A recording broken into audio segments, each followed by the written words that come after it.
Hi, I'm Marcus, and welcome to the License to Kill podcast, where pest control professionals meet cutting edge expertise, industry insights, and a whole lot of camaraderie. Whether you're a seasoned pro or just starting your journey as a PMP, this podcast dives into everything that makes our industry tick.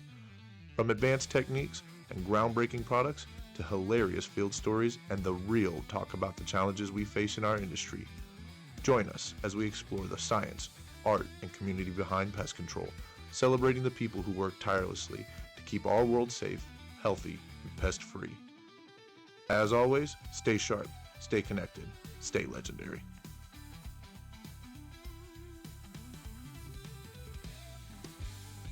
Let's start the show. Jordan, thank you so much for joining us here today. You're the VP of Steri-Fab, and we're very excited to have you here with us today. And a lot of us are pest control nerds, and we get a chance to use your product often, but we don't get the chance to hear the story behind it. So introduce yourself. Tell us a little bit about you. Yeah, as you said, Jordan Brooks, VP of Steri-Fab, thrilled to be here. You've made quite a name for yourself over the past few months, Marcus. So really happy to speak to you. I do have a co-guest. This is Lulu. This is like my Dr. Evil moment. She's such a fierce cat. We actually are dealing with mice right now, which is kind of ironic. With Steri-Fab, we're able to disinfect like in home, but yeah, we have mice running around, and Lulu is so fierce that she hasn't caught any of them. She actually runs away. So the old myth about having cats doesn't always work. So we need pest pros like you, Marcus, to come out and help us. But yeah, VP of Steri-Fab, not traditional route to pest control. Thrilled to be in this industry, which I can get back into more. But actually went to law school and was in private practice for 15 years up until the end of 2021. My uncle, his father actually created Steri-Fab in 1967. Backstory of that is that he had a pharmaceutical degree, and he did some research into what people were using to clean upholstered furniture, which back in the in the 60s, everyone had like an upholstered couch, upholstered chair, etc. uh, Right. Rug, carpets, etc. And the product that was being used by, let's say, upholstery repair shops, furniture stores, etc., had essentially a forever chemical in it that was like a Mm. tar derivative. And he came up with Steri-Fab, which, as we can get into, is a non-residual all-in-one insecticide, disinfectant, viricide. So Right. rather than applying a forever product on a couch or even a mattress, a rug that you're gonna have a lot of dermal contact with, he came up with a product that once it dries, it's no longer active. So it's gonna kill anything that's on there that the product is labeled for, at least upon application. Within 20 or 30 minutes, it's no longer active, and there's far less, shouldn't be any concern about returning to that surface. Laying in that mattress, laying on those sheets, sitting on that couch, sitting in your chair, etc. So So significantly healthier, significantly a lot safer for people. yeah, yeah. By EPA standards, I cannot use the word safe, but I would say, yeah, with no activity, it is a excellent option for any surface in a sensitive environment or with which individuals are going to have, skin to surface contact, right? Um, Hmm. and so Steri-Fab had a niche with, again, upholstered cleaning. Some states, actually many states, have laws that require before any secondhand furniture is sold, you must apply Steri-Fab. We actually have a like a glow in the dark tracer in Steri-Fab that if regulators come by to see whether, let's say, a thrift shop or used furniture or rent to own store um, is applying Steri-Fab, there's a certain sort of black light under which the tracer in Steri-Fab will illuminate. Wow. Yeah, so it's kind of like a Do you little know cool which states feature. though that's a thing in? Uh, yeah, I mean, Ohio, North Carolina, Pennsylvania, Virginia, West Virginia, California. There are Wow. several states that have various iterations of it, Right, right. but those are three. Those are some of the primary larger states that have those sorts of laws. And Wow. it should reassure the consumer that if you're buying or if you're renting, let's say, a couch from a rent to own, that it's been properly, that's been properly addressed and treated. So Steri-Fab had a niche in 1992, very fortuitously. My uncle then, who took over the business, worked with his father, and then ultimately took over. They went to another round of EPA testing, and they added bed bugs as one of the targets. Bed bugs had not been on the label really because at least growing up, all I knew about bed bugs was sleep tight, don't let the bed bugs bite. Right? It was Right. never Right. Yeah, they were not a anything. thing. Yeah, they were not a thing. Um, because of the application of DEET right at the time, and so they were pretty much eradicated for several decades, is my understanding. But Right.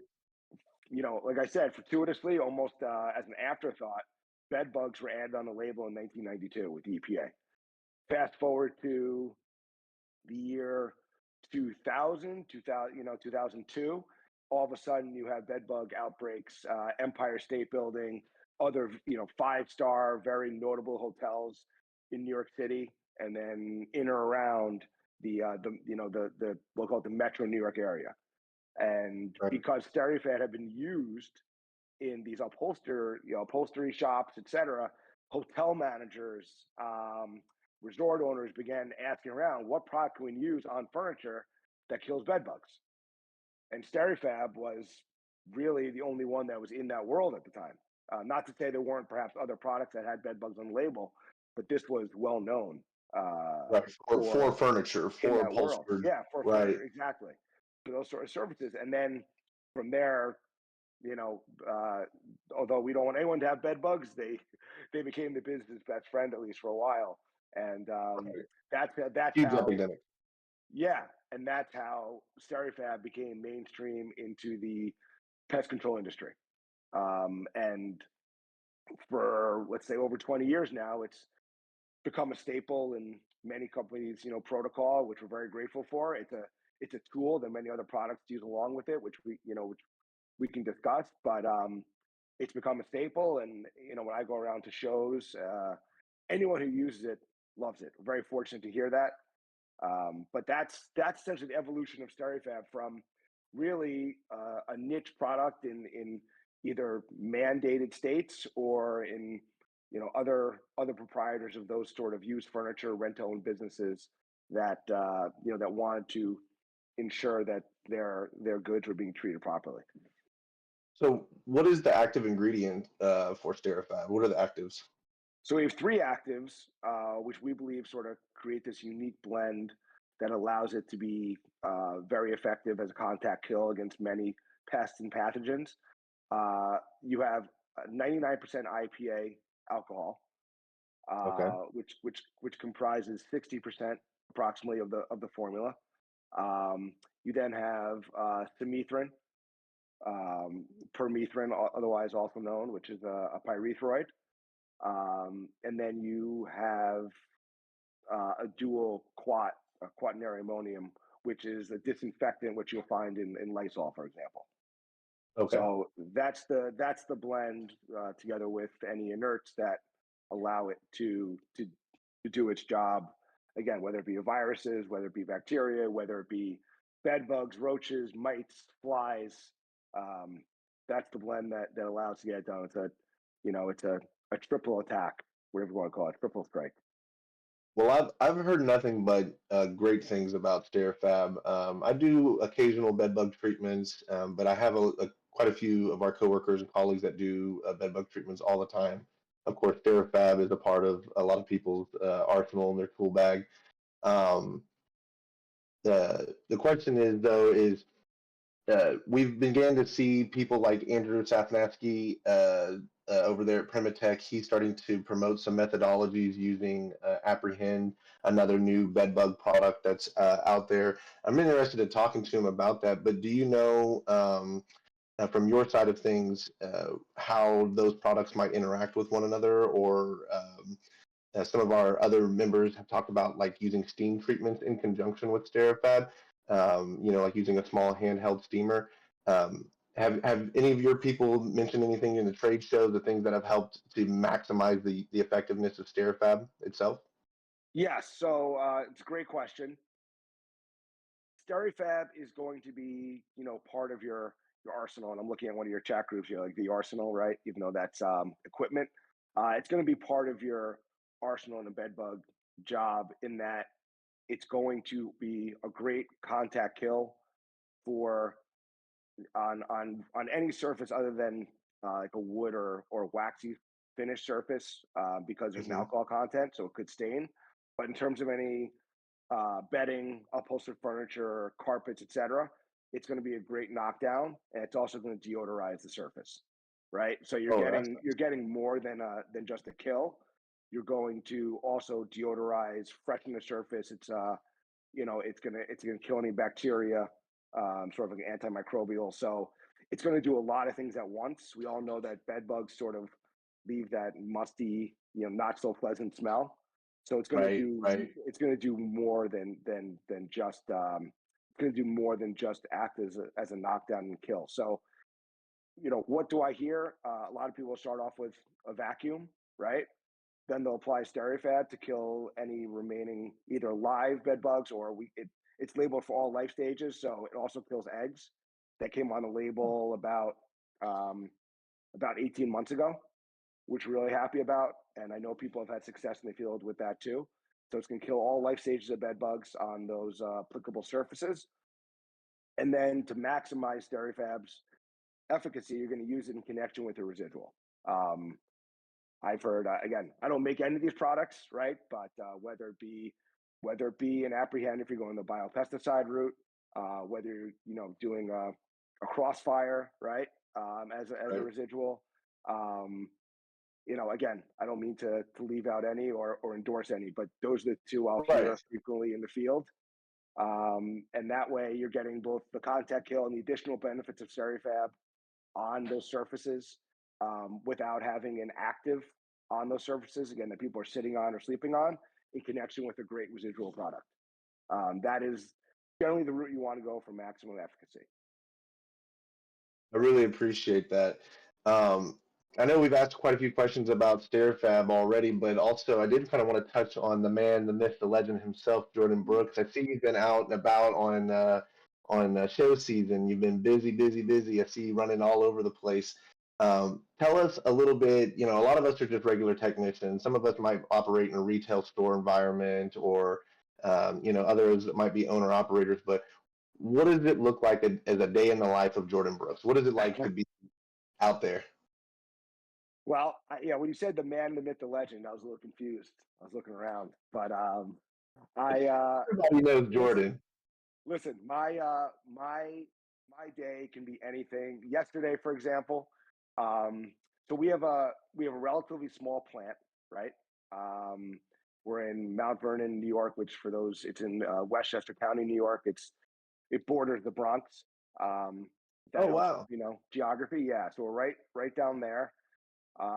And yesterday I was making batches. I was literally making the juice. I was pouring in the actives, inactive. I was I was on the forklift. I was shipping 4 pallets out of SteriFab to hopefully a very What? happy customer. And I can show you. Actually, on LinkedIn next week, I'll have a picture of me on the forklift. Fortunately, not crashing or tipping over or anything. So, So it's the sort of. suit and tie comes off from time to time, and you roll up the sleeves. I see, huh? Yeah, and like I feel like I feel like I don't want to use the wrong term, but I feel like a true working man getting something done. Coming from the legal world, I was either at a desk all day or in court, one of the two. Um, Hmm. but with a if you say you're writing a brief, right? Like you could proofread that thing 1,000 times, and you could choose an adjective that you want to replace, right? You could you could edit a sentence constantly. With when you're doing that sort of factory work, it's like you have your job, you do it, it's out the door, and then you move on to the next task. So there's something refreshing about that. So Yes. that's yesterday.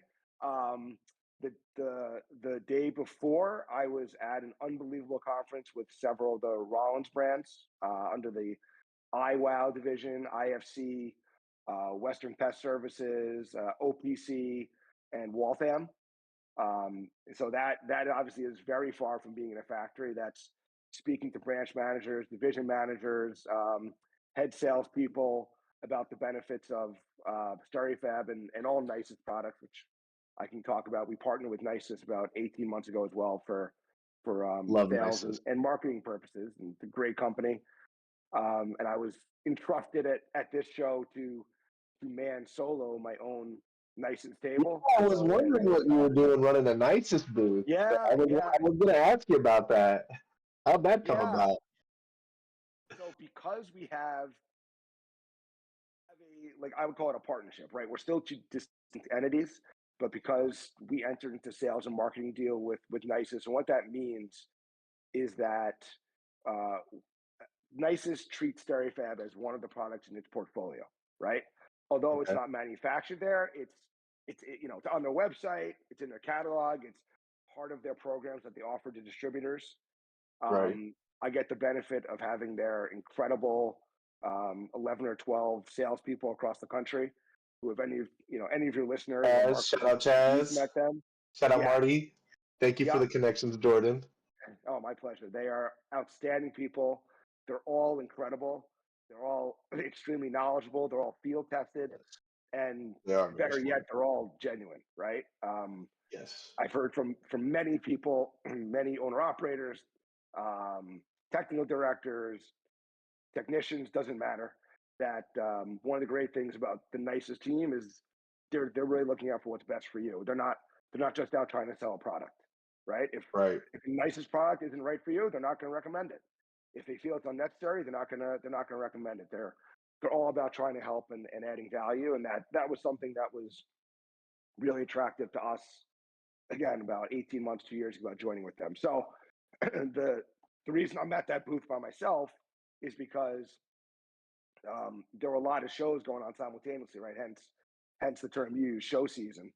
So these Western Rollins brands are a tremendous partner of ours. We're very grateful for everything they do for us and the extent to which they integrate nice products into their world. And I was the one who was everyone else was tied up, and they threw me into the fire, and I think like to think I did a pretty good job representing the Wearing all company. kinds of hats. Factory But worker, yeah, VP of yeah, Steri-Fab, sales rep at the shows. Man, you're all over the place. yeah. So Okay, so one thing I did want to point out to the audience is that, because I've spoken to some nicest people, Chaz and all, and one of their uh, maybe people don't know this, but they're a big manufacturer for America, right? Pro America, all American jobs, sourced here in America, and it sounds like you guys are as well, right? Your brand has been over there in New York for a long time, multiple family generation.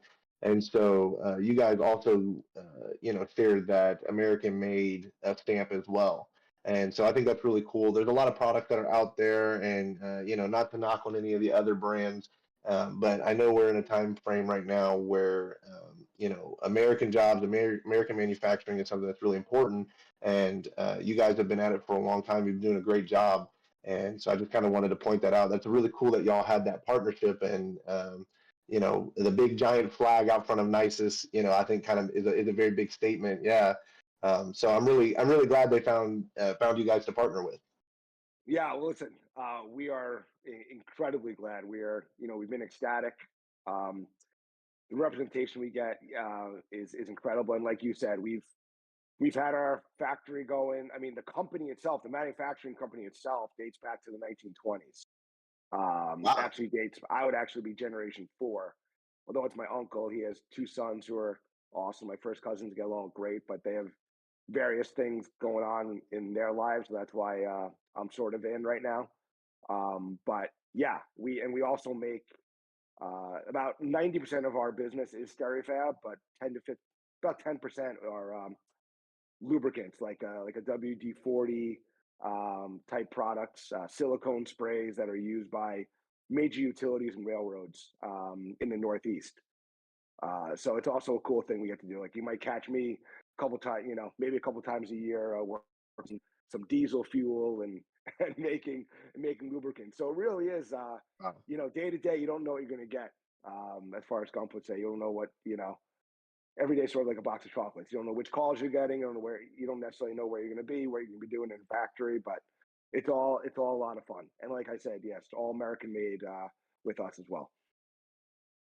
Um, so when we first interacted on LinkedIn, I'm sure, I kind of caught you by surprise. I really appreciate you taking your time to come join us here in LTK. If you could take your year and divide it up however you wanted it, what would you like to spend most of your time doing? Great question. Um, I think getting out in the at industry events or being with whether it be technicians, technical directors, anyone at companies, and doing field trainings, talks, things of that nature is just so invaluable. It's just it's the way to bring awareness to people about what Steri-Fab and by extension, other nicest products, but I can, speak most educated on and knowledgeably on Steri-Fab. What it can do to help companies add value to their customers and also, quite frankly, add revenue to their services. Right. Some people may know Steri-Fab as only a bed bug product, right? Some may know it as only disinfectant. A lot of times people are, surprised to learn that you can do both with it, right? So if you're doing a rodent job, for example, and there are rodent droppings in an attic, you can also use Steri-Fab to disinfect and deodorize the attic, right? And that sort of gets to a biosanitation revenue stream. So yeah, if we're up to me, I'd be out and about even more. But that's part of the beauty of having license, that you have people who have been in the pest control industry for, I don't want to age anybody, but in some cases decades, and they've seen everything, right? They've seen a lot more than Yes. I have. I'm still a new kid on the block. This is let's see, 22. This is the beginning of year 4 for me. And while I'm very grateful to go out in the field with local companies, they've seen everything. So, but being in a factory is also a great thing. I handle any small legal work we may have. But yeah, I think getting out in the community, and part of it too is that the people are just so amazing. I can share a couple stories that come to mind about just how I was embraced, and maybe this would, I don't know. And if there's anyone on here or in your platform, the LTK group that's new, just about how welcoming everybody is. Yes. At the beginning of 2022, when I just started, I had no idea what I was doing. I mean, just absolutely no idea. Um, was barely using LinkedIn in my prior professional life. Uh, wasn't a big social media guy other than personal posts on Instagram, perhaps. And then I just began seeing all these posts about association meetings, pest events. Started really learning. We knew who our distributors were, right? But I didn't know any of the reps or anything. And this guy who's currently with Marcus Johnson, who's currently the rep for Target Specialty Products. Again, all distributors are great. I'm just giving an example.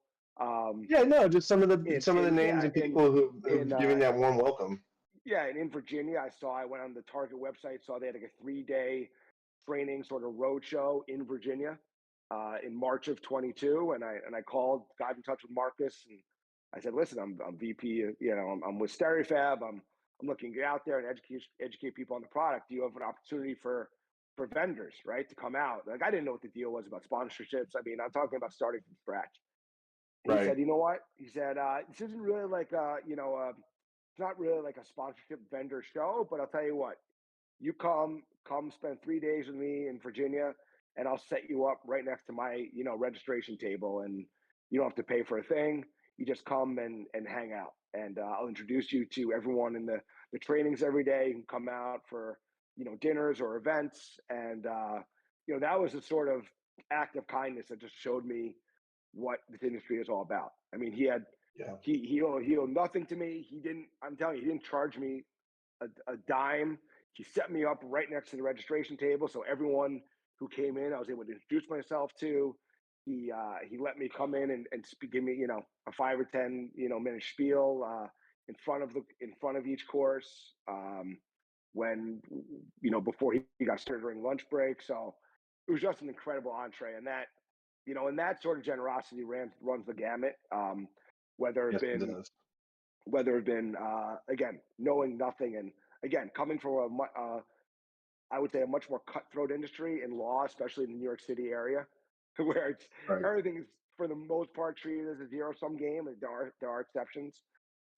Here I can just roll off a litany of people, whether it be Pete Daniello from Neogen, right, which you could argue is not really a competitor, but Lisa DiDomenico from Bayer, now Enview, Jeff Caudill and John Singletary. Now I'm on Team Nices with them. George Williams, Viserys, the Morans from in New England from Forshaw, Barry Pitkoff, Leaf Tech.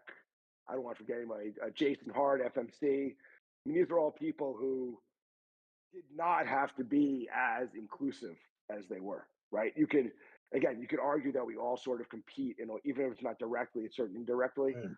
and they all embraced me as one of them.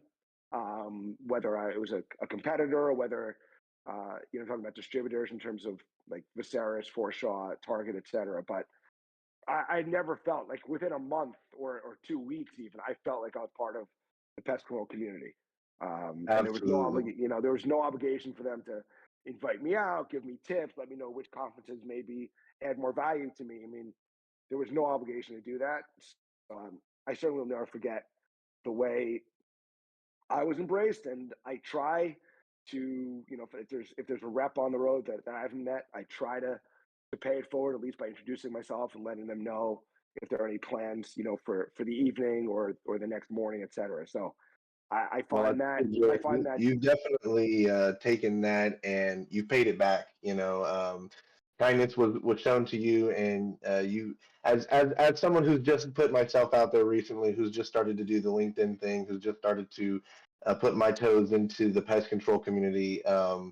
You know, the warmth. You were one of the first people I came into contact that was, that I really actually, gave a call and we spoke on the phone, and you know, you showed me the same kind of warmth, and you pointed me in the direction to some people. And I remember the first time we talked, that was one of the things you said was that the overwhelming amount of cooperation and just just friendliness, that even though, y'all may or may not be, competing brands, that there was a camaraderie that, came together when y'all were on the circuit, and that everybody really knew each other intimately. And that was kind of when I started to realize just how small this industry is and really how few people there are. And, as a technician, I was a little worried. I was a little worried that, people were going to just reject me at the door and say, no, this isn't your space. You're out there in the field. But that's not what's happened at all. I mean, people like you, people like Marty, like Chaz, I mean, many others have just been so kind, have been so friendly, who opened up their doors with great advice. That they've been willing to share. What, like you said, what's valuable, what's not valuable. And then we started to meet a lot of business owners, smaller business owners, and that same high tides raising all boats mentality just proliferated everywhere. Where it was like, small owners were helping other small owners at, like, this is how you work on your SEO, or this is how you get your marketing. And you know and it was a side of the industry I'd never seen before. It was a side of the industry, again, as a technician, you kind of just get used to, like, oh, those people in those trucks are the competition. And we started with LTK. Now all of a sudden we see a truck on the road. We're like, pull that person over. I yeah gotta get them a card. They're one of us. They're one of us. And but it really looks like that's always been the case on your side of the aisle. And so I really want to just say thank you for kind of lifting that veil off of me and getting me in contact with some of the people, and also just kind of repaying that kindness, because it's been incredible getting out there and getting to know people. I hope that one day I get to go out on the road as well and join the circuit, just to shake hands with some of these people that I've gotten to know so well over the internet, you included. And say, hey, I appreciate all that you've done for me. So it's been awesome, man. Thank you. No. Listen, my pleasure. And the education that you offer, the conversations you offer, they're invaluable to us too, right? I mean, what you're a manufacturer, you want to know what people are encountering daily, right? Yes. In the trenches, so to speak. So I think it works both ways. At the end of the day, we're all just human beings trying to get by and do the best we can for other people, for ourselves. And there's something about this industry that draws in really great people, and I'm just thrilled to say I'm a part of it. Yeah, I think I've had a couple friends kind of laugh, and that's kind of where the overlap has happened with LTK is that we're all nerds by nature, right? If you're in the bug industry for more than a year, the chances are you are a little bit nerdy.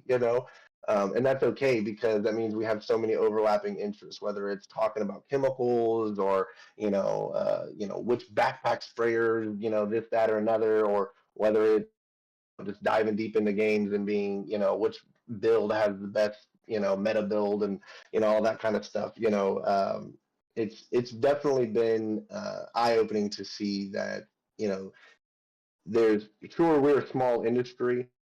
We're also a very interconnected industry, that even the players at the very top of the game, the CEOs, the people who wear the suits and ties, they're not unapproachable. They're not difficult to talk to. They're one of us. They may not be necessarily wearing the technician get up, but as far as caring about our communities, as far as caring about public health safety, you guys are just as deep in the trenches as we are. So that's been really cool as well to see. Well, absolutely. I mean, look at Lee Barrett, who hopefully you'll have a chance to meet one day. He's the president of NISIS.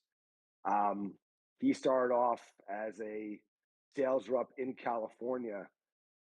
He's a young guy, but what, about 20, I don't well, get upset with me, let's say about 25 years ago, in the pest control industry, just about. So he understands everything that his I say his teammates, right, the people um, he has out doing, his sales reps, technicians. I mean, he wasn't just coming in from a corporate office, right? I mean, he climbed the ladder all the way up, which is part of the reason. Again, this is I guess a segue into a nicest sort of plug, but it's true. Part of the reason why everyone loves working Welcome. for him because he's been there. He's been there. He knows exactly what you're going through, right? He can give you advice on what the next right move is from based on his experience. He understands that it's a long sales cycle too. It's Yeah. tough. People. There's so many good products out there. People. And I'm sure you can speak to this firsthand, right? It might be that they're two great products. You're comfortable with one. Why are you going to change? It's working, right? He Yes. understands that it's not just easy to. You don't just snap your fingers and press an easy button, right? What was that, staple? I don't remember what it was, but you don't press that easy button, and all of a sudden, you're in every company's protocol for whatever the pest is, right? So he gets it, and I think that's part of the deal with a lot of leadership in this industry as well. Most have worked their way up, and everyone has earned it one way or another. Absolutely. Absolutely. So now I have to question because you have, such an extensive Rolodex. Who do I need to be talking to next? Who's the next interview, right? Who do I need to be blowing up their LinkedIn to try and getting into their DMs? That's a great question because I've probably been rejected if it's someone if it's someone you really need to speak to. Who do I who do I find? Uh, there's so well. It depends. I mean, are you looking for someone on the server side? Are you looking on manufacturer side? You're looking at someone with just vast experience, like on the entomology side. I mean, which way are you trying to go? You're looking for war stories, right? Like, what do Um, you? so we're pretty, filled with the war stories. We got a lot of technicians in the group, and we have a definitely, a good chunk of entomologists who are able to give us the scientific information. What we don't get to see a lot of times are the business side of things, and what are you guys doing? while we're out in the field, what does the whole other half of the industry look like?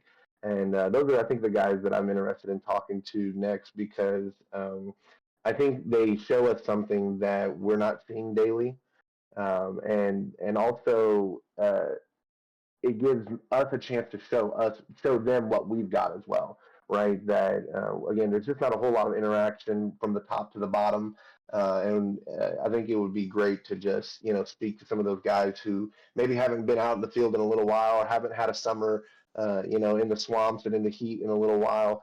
Where we can exchange those stories. We can give them our feedback, but more or less to learn what it's like to be in a day in their shoes.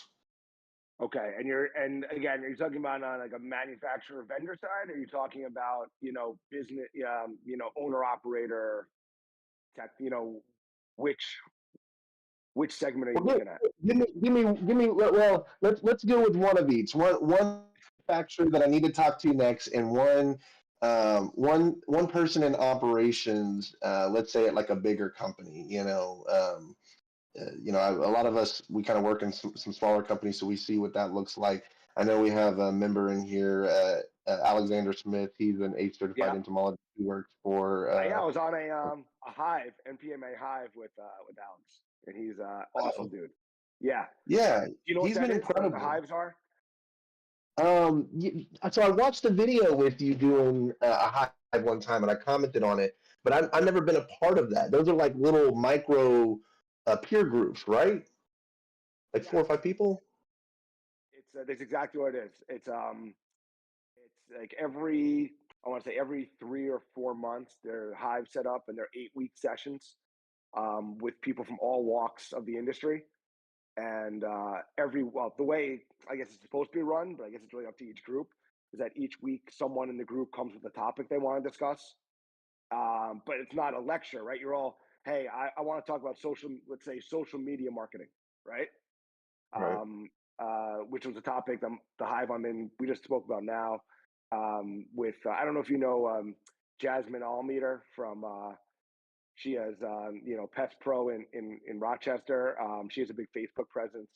I mean, she had some unbelievable tidbits, but yeah, it's been fantastic. You get to meet people from all over the country who will hold all different positions. So I highly recommend it for anyone looking to branch out in the industry. It's great. It's like once a week, virtual. You pick what time of day, right? Like you're given the options. Tuesday mornings, Tuesday afternoons, Tuesday evenings, and they'll match you up with people with like kind availability. So it's really good, and you'll meet a lot of great people. Maybe I can get you to drop the link to the sign up here in our Discord, so that way people who are interested in it can take a second to look at it and join Yeah, in. yeah. So I'm happy to do that. So I guess listen on the operations side, in terms of bigger pest control companies, I can rattle off a few names. I don't know, I don't want to volunteer anyone's time, but these are people they on let's say the larger company side. You have I'm just going to go like almost sweep the country from west to east. AJ Treelevin with Sprague, which is I believe the largest family-owned commercial pest control company. They have branches California, Oregon, Washington State, Idaho, Colorado. That's a second or third generation company. He is there. I want to say VP of operations or executive vice president. He's fantastic. As I come toward eastward, I'm thinking about Cassie Crecci from Rentskill Terminex, who runs their innovation center, right? And she Okay. was high up at Terminex. She's a BCE from she's from Texas. If I think about if I think about coming eastward, big companies, certainly in the Rollins brand. Jennifer Brumfield with the iWow division, who I just conferences at this week, um, who runs that division, technical.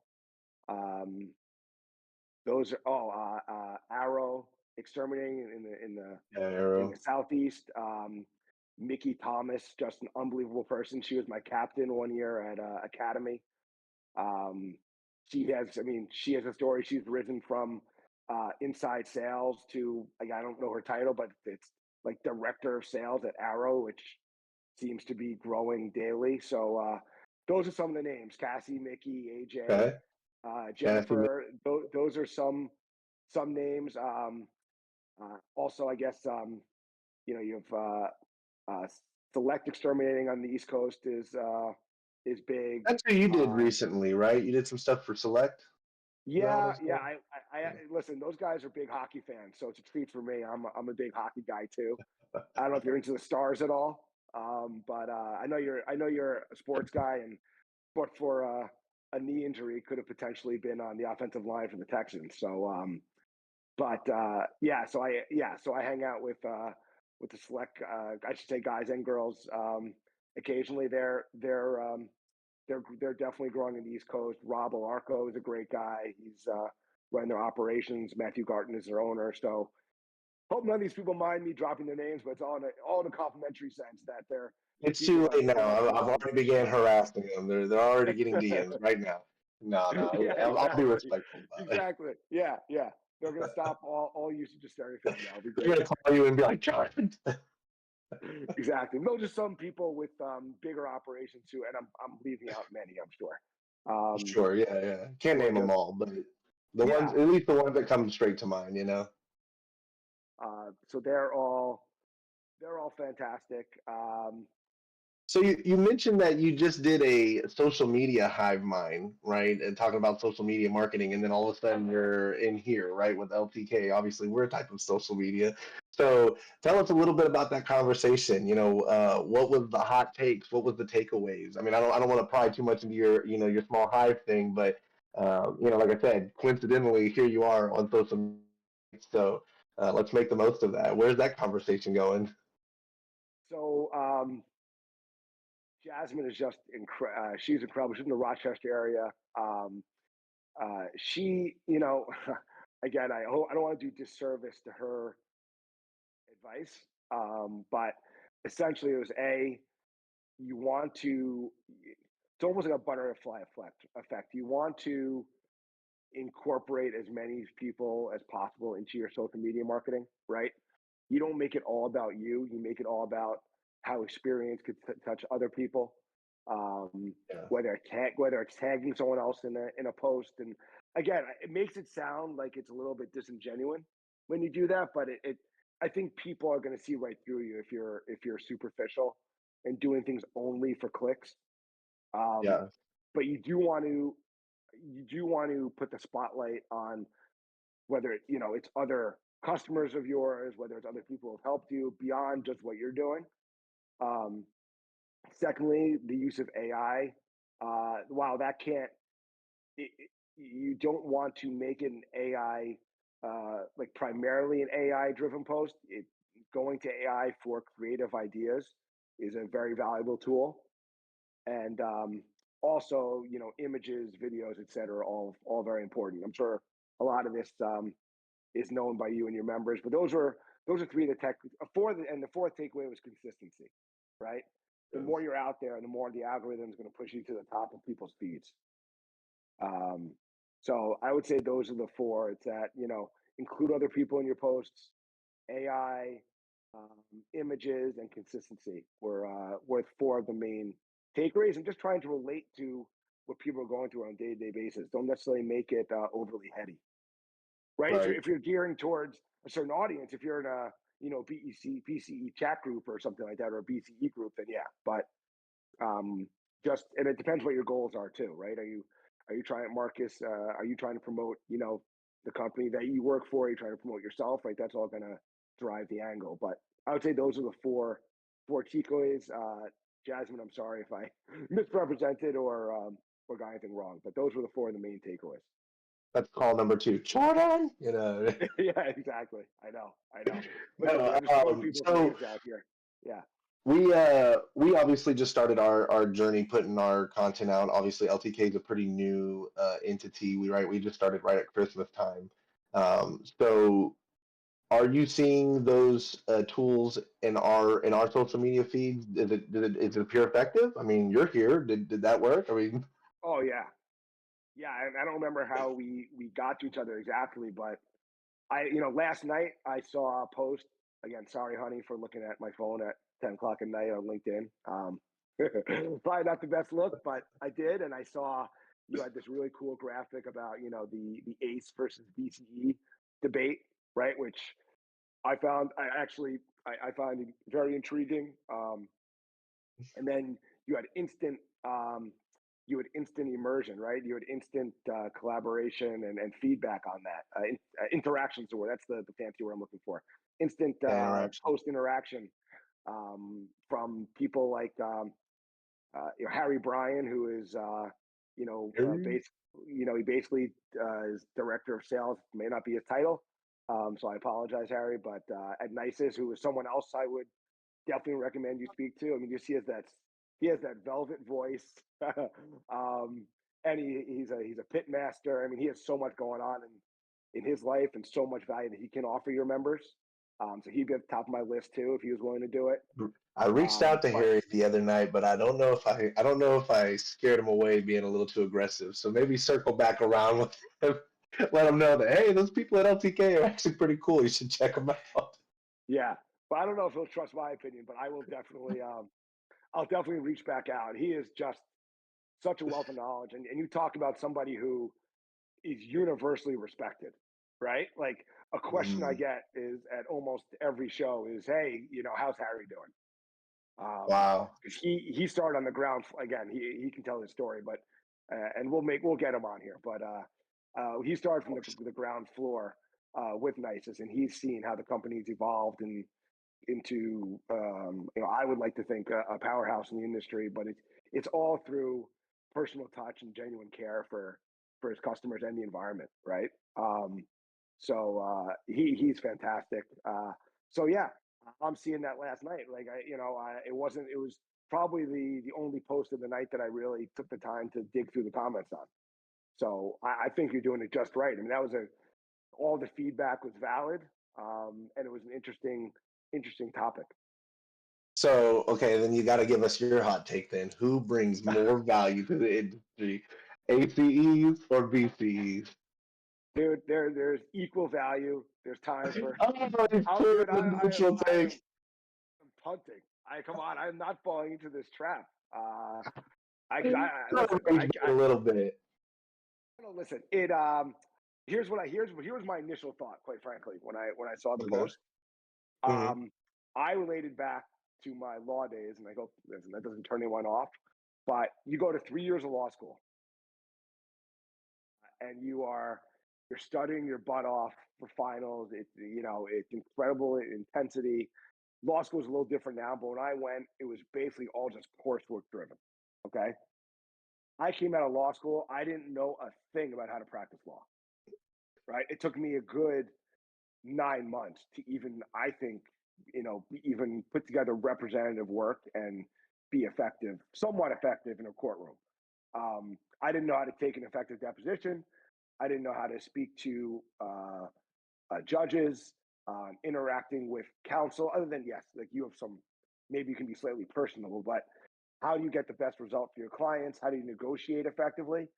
You can learn about all the theories you want in law school, but until you're out in court and actually advocating for your clients, there's no way to really know how to do it. So law schools have evolved to allow a lot more clinic-based instruction.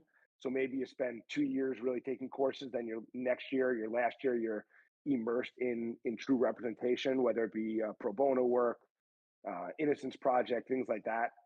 Going to work for a DA, but it wasn't until I became, a licensed practicing attorney that I began to know I began to be effective. So I guess that's the way I would liken it is that while there's certainly space for theory, pest identification, et cetera, if you are not in the field handling, handling everyday problems and seeing problems up close, you're probably not going to be as valuable to the Let me, industry. let me quickly write that down. Jordan Brooks, Team Yeah, Ace. great. No, I'm just kidding. No, I'm Well, listen, just trying to toss you under the bus there a little bit. Stan, I'm done. This is it. You're cooked. You're not gonna be able to can't show your face in the industry anymore. Come on, man. It was a good run I had. It was fun. 4 years. But That's what we got. who needs more? Who needs more? It's all right.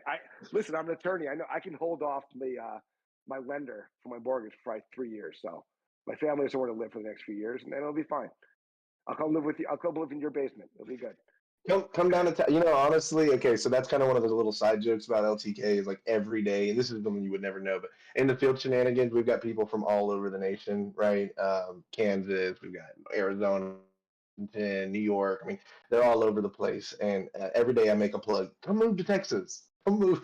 Come on, come on down here. So Jordan, I'm making that plug to you right now. Come on down here. Just don't even worry about the expensive cost of living over there.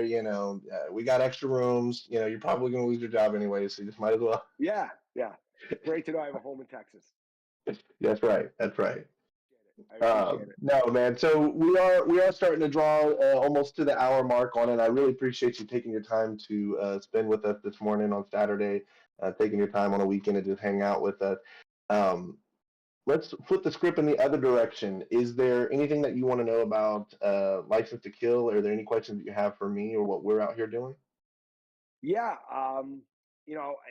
It's interesting. So first of all, who is this star slash image? It looks like John Hamm. But who is this character? This LTK guy? So he's just you're talking about my profile picture? Yeah, yeah, yeah, yeah. Yeah. It's just an AI generated picture of a director or whatever. Just so the play on everything here is that we're a secret agency, kind of in line with like the FBI or CIA or whatever kind of thing, right? So of course the FBI has a director, right? So that's kind of the tongue in cheek aspect of the whole thing is whatever we can do to kind of lean into that um, noir kind of theme. That's where it comes from.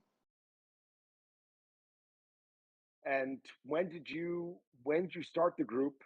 And how do you find that how do your members find you? Is it all social media based? Like how have you grown to such a large number? And it seems like every week you're gaining more and more members. So we actually harass people. No, no. I can see that actually. Yeah. No, no.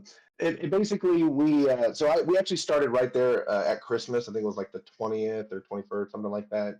So we've only been around for about 2 months. It's not a very long time frame. I bought some business cards that have our QR code on it, and I handed them out to, of course, my immediate coworkers, and then we just started, handing them out to because again, we as technicians don't get to see each other very often. We don't really get to interact with each other at shows. We don't, so the only time we see one another is I see a truck literally driving by, and I'm like, hey, I gotta chase that guy down and go talk to him for a moment. So a good chunk of it has been from that, and then another major chunk has come from social media. Of course, we've been making a huge push on social media, and shout out to major groups like Pest Control Humor Depot, Tales from the Crawl Space, Pet, that those guys. Shout out to Pet Cemetery and Intel Memology, and a lot of the larger Facebook groups that have either allowed us to post in those spaces or have at least not shooed us away yet.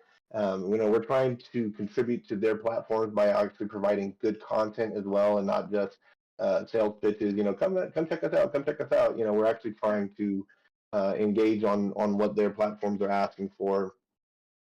So we've had some good success reaching out to those groups, but I think now we've kind of hit a plateau where the people on social media, in those spaces who want to come have already kind of come, and now we need to tell people who we are. Like what exactly are we doing? How is their value? As I think a lot of people are just kind of confused. There's never been anything like this in the industry. There's never been a Discord or a video game mess with pest control. It's kind of a new concept, and so some of the more business-minded folks or some of the more truly professionals, they see video games and immediately just turned off. Like, oh yeah, no, this is that's not for me. That's just kid stuff, or not serious. But when we're able to come back and say like, well, hold on a second, actually, it's a really great peer-to-peer group. There's a lot of good conversations happening.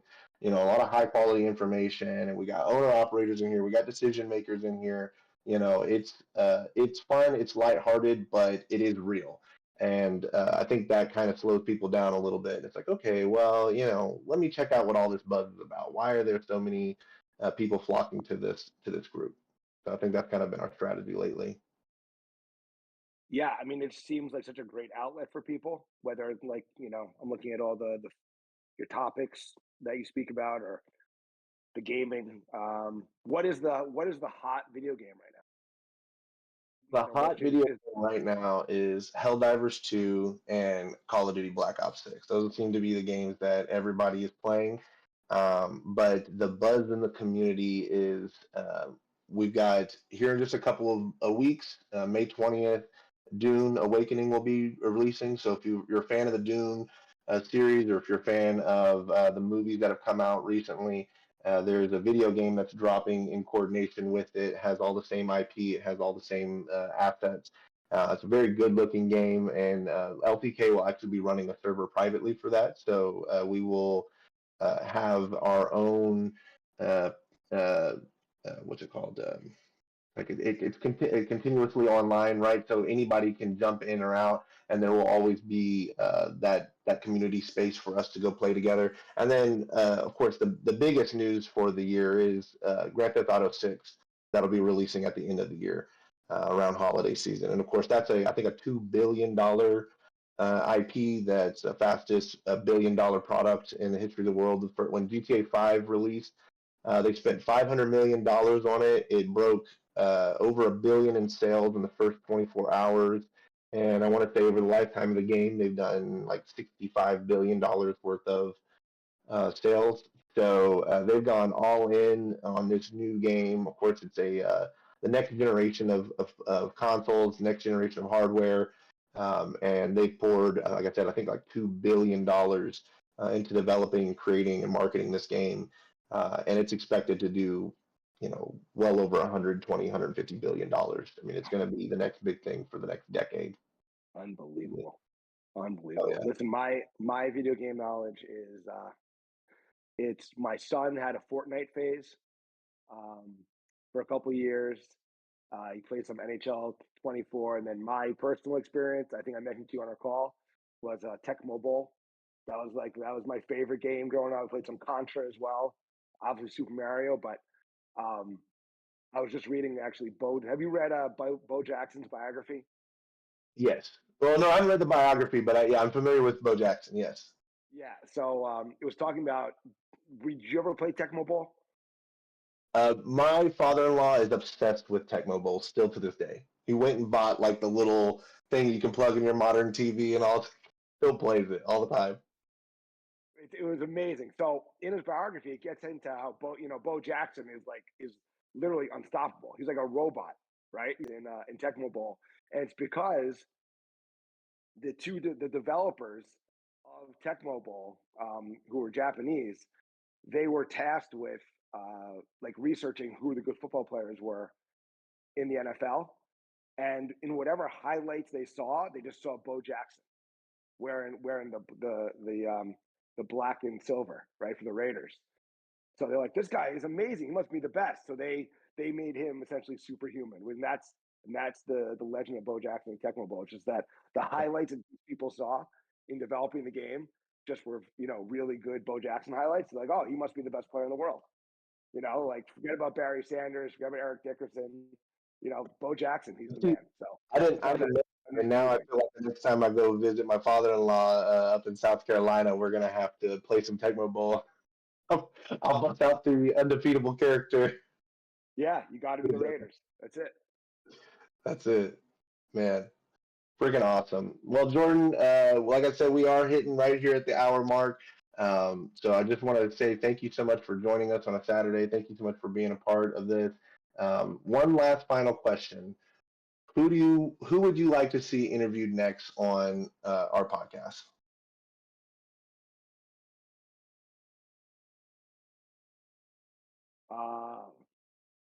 Well, if you get the creator of Grand Theft Auto on, that'd be pretty cool.